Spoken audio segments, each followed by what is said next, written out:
यार चमन, अब तो मेरी खटिया भी बोल रही है कि जरा तो उठ जाया कर, जरा मुझे भी तो सांस लेने दे। बहुत बोरियत सी हो रही है घर में यार।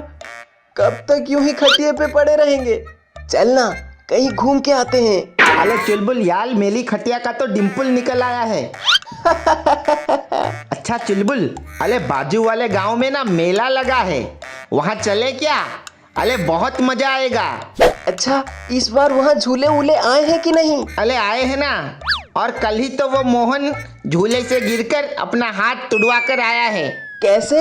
अरे बिना टिकट के झूले पे लटका था, हाथ फिसल गया और नीचे गिरा धड़ाक करके। इसके बिना टिकट लटकने की आदत जाएगी नहीं। ना बस की टिकट लेता है ना टेम्पो की। अच्छा चुलबुल ठीक है, चल तो फिर मिलते। तू आ मेरे घर आ। सुन चमन, थोड़ा सज धज के चलेंगे, गांव की इज्जत का जो सवाल है। ठीक है चुलबुल ठीक है। माँ, माँ, सुनो माँ, मेरे वो जो नए वाले कपड़े हैं ना, वो निकाल दो। अरे कहाँ जा रहा है तू? अरे तुम ये सब मत पूछो, बस जल्दी से मेरे कपड़े निकाल दो। अरे बता, वरना बिन कपड़ों के ही भगा दूंगी घर से बाहर। अरे मेरी माँ, मैं चमन के साथ मेले में जा रहा हूँ। तो सीधे बोलने में कीड़े पड़ जाते हैं मुंह में तेरे। बिल्कुल अपने बाप पे गया है। और कौन से कपड़े? वो चौकड़ी वल्ली वाली ब्लू शर्ट निकाल दूं? उसमें तू अच्छा लगता है। अरे नहीं माँ, नहीं, वो नहीं, उसमें तो शतरंज का बोर्ड लगने लगता हूँ। तुम वो जो नए साल पे खरीदे थे ना, वही निकालो। हाँ, मेरी बात तू थोड़ी ना मानेगा। तू तो अपने बाप पे गया है ना। जा तू जल्दी नहा ले, मैं कपड़े निकाल के रखती हूँ। अरे माँ, तुम बस कपड़े ले आओ। ये नहाना धोना मुझ जैसे शेरों को नहीं जचता। अरे गधे, बिन नहाए कोई अगर शेर हो जाता ना, तो तेरा बाप बब्बर शेर होता। दोनों बाप बेटे एक जैसे हैं बिल्कुल, दोनों को पानी काटता है। अरे नालायक, नहाया कर, नहाने से ताजगी आती है और हल्का हो जाता है शरीर। हल्का? अरे माँ, और कितना हल्का होगा मेरा शरीर? इतनी बार बोला है चश्मा लगाया करो। अरे चुलबुल, ये ले कपड़े और जो करना है कर। और मेरी भी वैसे कहाँ सुनता है तू। पर एक बात ध्यान से सुन, अगर कपड़े गंदे करके आया तो तुझे भी इन कपड़ों के साथ धो डालूंगी। हैं?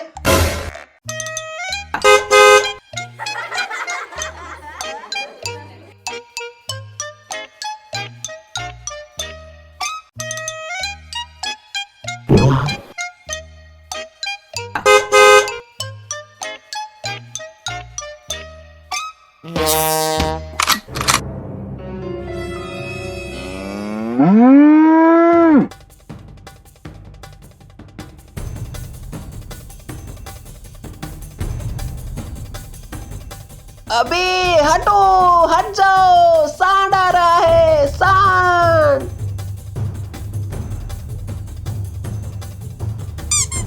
अरे तू क्यों पड़ा है मेरे पीछे? मैंने क्या किया है तेरा? जरा तैयार होके क्या निकल जाऊं, सब पीछे ही पड़ जाते हैं।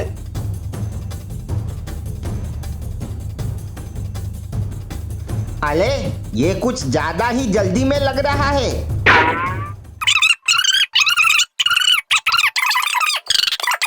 अबे चुलबुल, अरे ये भी चलेगा क्या अपने साथ? अबे भाग चमन, भाग। अरे चुलबुल, तेरी लाल साट के कारण ये तेरे पीछे पड़ा है। अरे जल्दी से ये साट उतार के फेंक दे। अरे मैं नहीं उतार सकता, मैं कई दिनों से जिम नहीं गया, सब लोग हंसेंगे मुझ पे।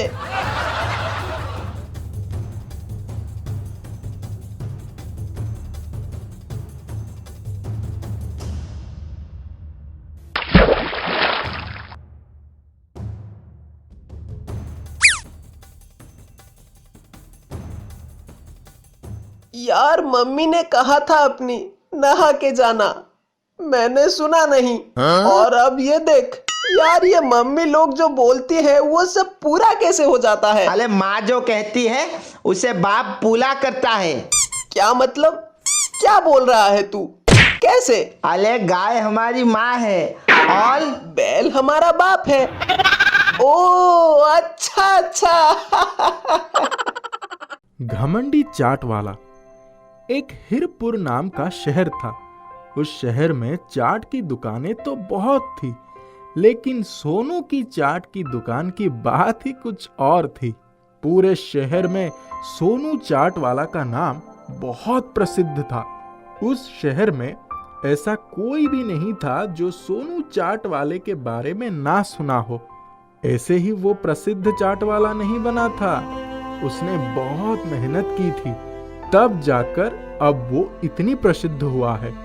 हर रोज उसकी चाट की दुकान पर भीड़ भाड़ ही रहा करती थी। कई लोग तो सिर्फ पापड़ी के दीवाने थे। उन्हें सोनू की पापड़ी बहुत पसंद था। कोई भी नया व्यक्ति आता था तो उसे सोनू चाट वाले के यहाँ चाट खाने को कहा करते थे। सोनू अपने तरक्की से बहुत खुश रहता था। उसका पूरा घर उसके चाट की दुकान के कारण ही चलता था। सोनू के घर में वो और उसके माता पिता रहते थे। एक दिन सोनू के घर उसका ममेरा भाई टुन्नू आया। टुन्नू ने कहा, भाई आप तो पूरे शहर में बहुत प्रसिद्ध हैं। कल मैं भी आपके साथ दुकान पर चलूंगा, कहीं मैं भी आपसे कुछ सीख जाऊं। सोनू ने कहा, हाँ क्यों नहीं टुन्नू, चल तू भी दुकान पर चल, मेरी भी मदद हो जाएगी। फिर अगले दिन टुन्नू सोनू के दुकान पर आ गया। टुन्नू सोनू की मदद कर दिया करता था। कुछ ही दिनों तक लगातार दुकान पर जाने के बाद टुन्नू ने भी बहुत कुछ सीख लिया था।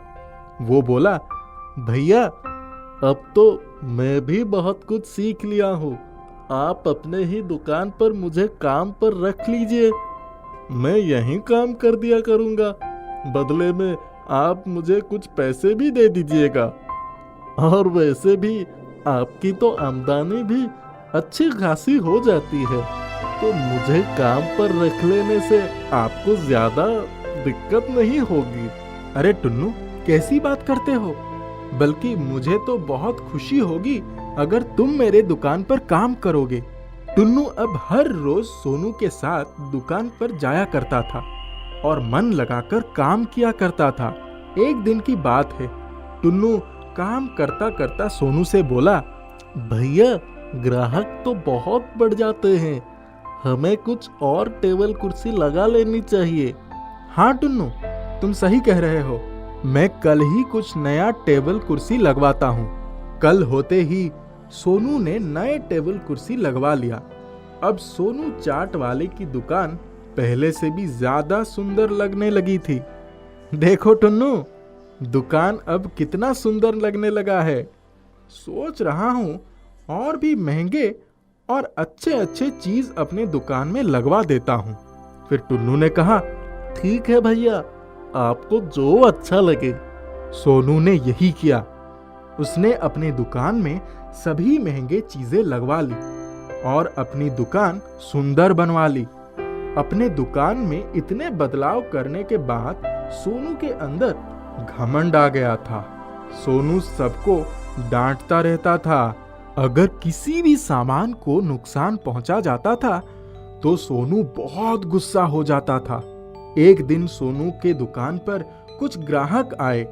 उनके साथ उनके बच्चे भी थे। बच्चे खेल रहे थे। खेलते खेलते उन्होंने कुर्सी गिरा दी। अरे दिखता नहीं है क्या, कितनी महंगा चीज है ये। इतनी सुंदर दुकान में आने से पहले अपने बच्चों को समझा कर लाना चाहिए, कहीं भी तोड़फोड़ करते हैं। ग्राहक बहुत गुस्से में आ गए और तुरंत बच्चों के साथ वहां से बिना कुछ खाए ही निकल गए। भैया आप ग्राहकों को ऐसे कैसे डांट सकते हैं, आपको ऐसा नहीं करना चाहिए था। अरे क्या हो गया, एक ही तो ग्राहक गया है। वैसे भी एक ग्राहक के चले जाने से मेरे दुकान पर कोई फर्क नहीं पड़ता। देखना अभी थोड़ी ही देर बाद मेरे दुकान पर लोगों की भीड़ लग जाएगी। ऐसे ही करके सोनू का घमंड और बढ़ता चला गया। अब वो किसी को भी कुछ भी बोल दिया करता था। टुन्नू भी सोनू की हरकतों से परेशान होकर काम छोड़कर चला गया और अब ग्राहक भी बहुत कम ही आ रहे थे। पूरे शहर में बातें होने लगी कि सोनू चाट वाला कितना घमंडी व्यक्ति है, उसके दुकान पर कोई नहीं जाएगा। अब शायद ही कोई सोनू की दुकान पर जाया करता था। सोनू अपने घमंड के कारण अपनी इतनी प्रसिद्ध दुकान गवा बैठा। सिर्फ उसकी घमंड के वजह से आज सोनू प्रसिद्ध चाट वाला से घमंडी चाट वाले के नाम से जाना जाने लगा। इससे हमें ये सीख मिलता है कि घमंड करना अच्छी बात नहीं है।